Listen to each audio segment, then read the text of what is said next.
are also known as Coverdell accounts, Coverdell ESAs. So a couple different names, same thing there.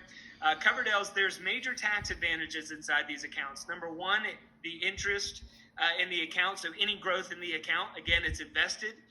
So it's going to grow tax deferred, and it will come out tax free as long as it's used for an educational expense. That's tuition and fees, that's room and board, that's books, computers, meal plans, things like that. And so as long as it's used for those educational expenses, that money can come out tax free and be used for college. Now, the good part is it can also be used for private K through 12 education, up to $10,000 per year per child.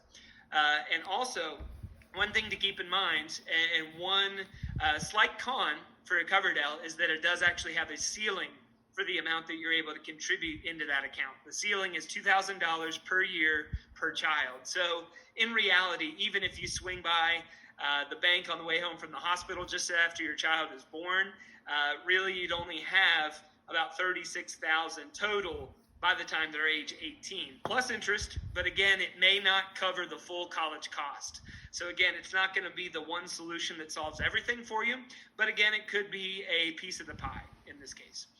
Loans, grants, and scholarships, one of our favorite bullets, right? We're going to touch on scholarships throughout this evening. One thing we want to go ahead and pass along to you is that you will be receiving a scholarship resource as a result of being with us tonight and filling out that survey. But we want to encourage you. There are resources on that white paper for you, whether you're in middle school, high school. It could be if you do not have to wait until senior year. So many families wait until senior year spring, and that's when there is a flood of applicants on that scholarship market. All of a sudden, it becomes an even more competitive situation to get those scholarship dollars.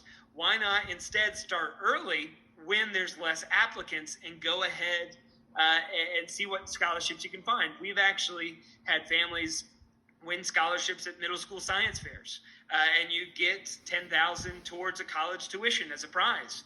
And so again, that could be something that those opportunities are out there. We're going to hopefully point you in some good directions to start on that white paper. Again, there are some great national sites. There's some good local opportunities as well. So don't forget about looking into local charitable organizations, community organizations, businesses or organizations. We've seen employers offer scholarships. That's an even smaller applicant pool.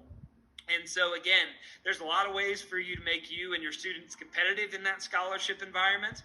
And there's plenty of opportunities right here in Guilford County.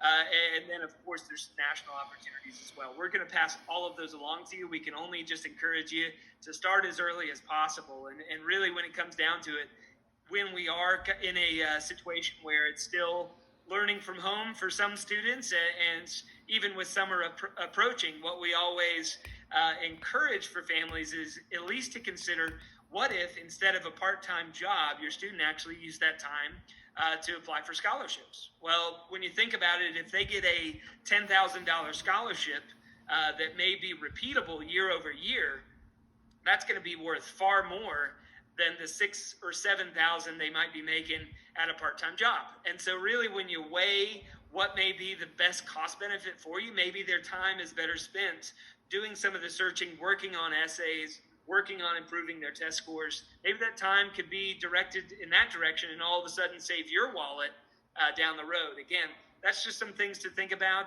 particularly as we're in a learn from home or even as maybe there's some more free time